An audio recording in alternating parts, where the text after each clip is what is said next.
Hey there, family, and welcome back to my channel where we are learning how to optimize our work-life balance while protecting our mental health.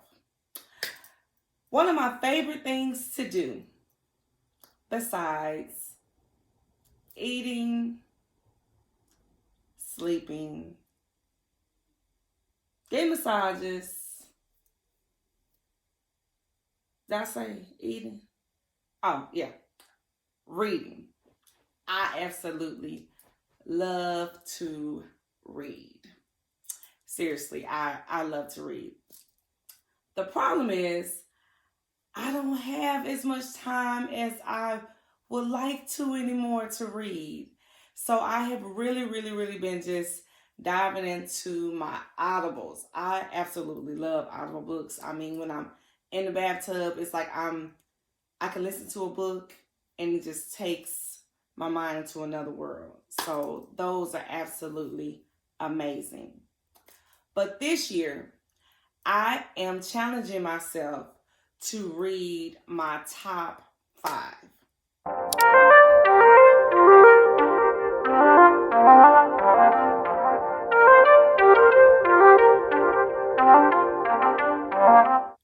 And so if you want to, you can join me as well. I'm challenging myself to sit down, find some time throughout, well, it's no longer 365 days. And I've really only kind of started on one. But I've challenged myself to read these top 5 books. So I want to share those with you just in case you would like to join me, or better yet, you can drop your top 5 in the comments below because I'd like to see what you're reading as well. And maybe as the years go by, time go on, hey, I could just add on to my collection of books because I have plenty of them. Because what do I love to do? This girl loves to read, even though she don't have much time to do it. I am going to start with The Year of Yes by Shonda Rhimes. Now I have to take some notes. So if you see me over here, I'm just reading my little notes. Because honestly, I was supposed to read this book. I remember last year. This was on my to-do list last year. But last year was not much of a year of yes. It was like a year of what in the whole world. So unfortunately, I am one of the people that are behind on reading The Year of Yes. Okay. But I'm looking forward to reading this book. And let's see. She's gonna show us how to dance it out, stand in the sun, and be our own person. I'm ready for it. I'm here for it. I'm thinking 2021 can be the year of yes. I'm thinking it can. I'm ready. Now, number 2. This one right here.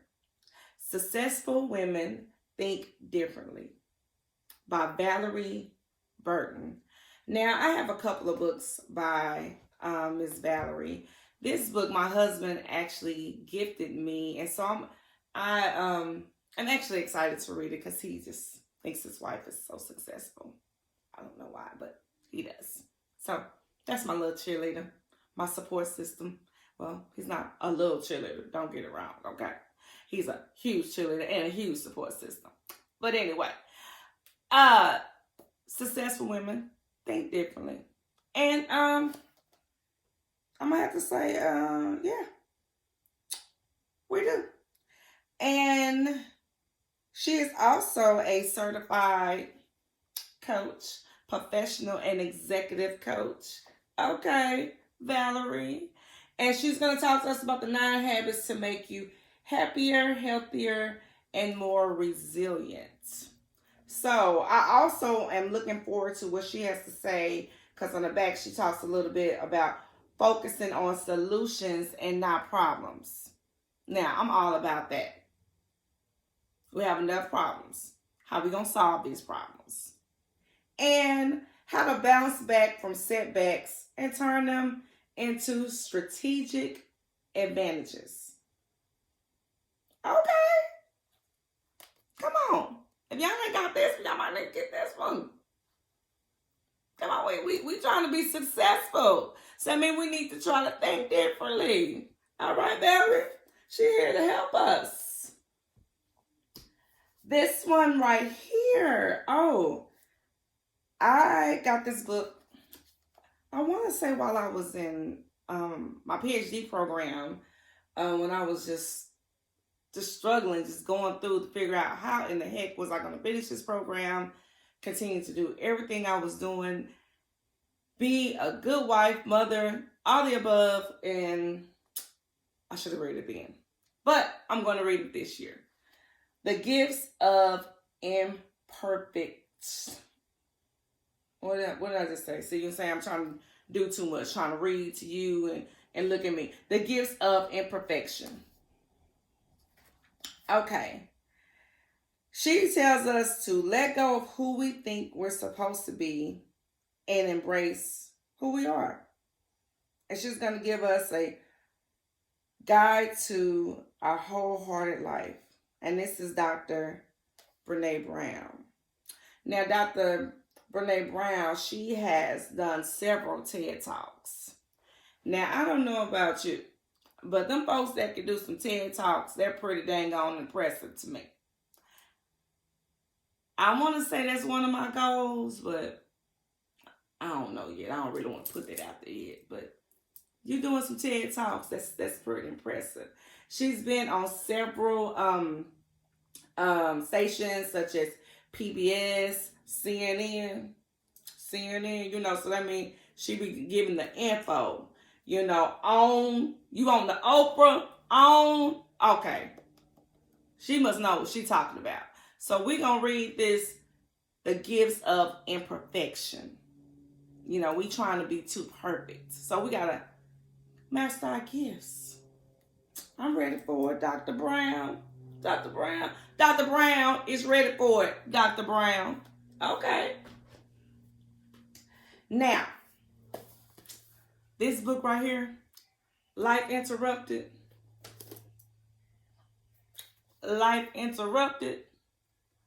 by Priscilla Shirer. Now, first of all, she is thebomb.com on her own. But this is the one book that I did start, okay? I did start this book. So, to take a Bible study, a Bible story, the way that she did, and she has, and to put it in a way that is in our everyday life. And it just came right on time, right on time. And actually, to read this book now and to know that it was, written before all of this happened, wow. Look at God. Because it's our life not interrupted. But it's not over. Just a little interruptions. So she gonna kind of talk to us and let us know how the prophet Jonah navigated through those interruptions. Of course, with the help of God. So I'm ready for it, Priscilla. I just love her. Bomb.com. Now, I know I said I don't have a whole lot of time to do a whole lot of extra reading. But we all need that good, I don't even know what to call it. That just leisure reading, that pleasure reading. Yeah, that, where you just sit back and just like fantasy, fiction, But some of this stuff can happen, because there's a lot of crazy stuff going on. So some fiction ain't real fiction. Oh, that's pretty smooth. But The Purple Rose by Christy R. Walsh. Now, I got a story behind this. I actually saw a Lifetime movie based on this book. Don't judge me, y'all. Because anyone who knows me knows I love a good Lifetime movie. I know y'all say the theme, the plot, all the same, all predictable. Whatever. They still good to me. I love them.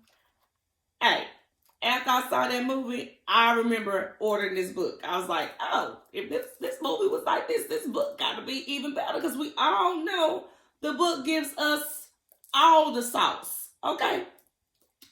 And the good thing about it, I watched that movie, I know, several years ago, so I can't possibly remember all of the major details that is told in the story. So it's gonna still give me all the action and surprise elements that I need to fulfill my my leisure time.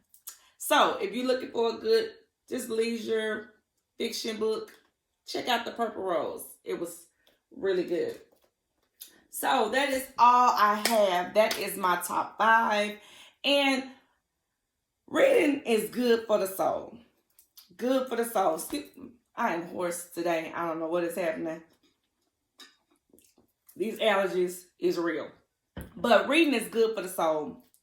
And sometimes it just allows you to just get away to a different place, to be in a different world for a moment, or to help you balance you out, to give you some real good practical information and needed information.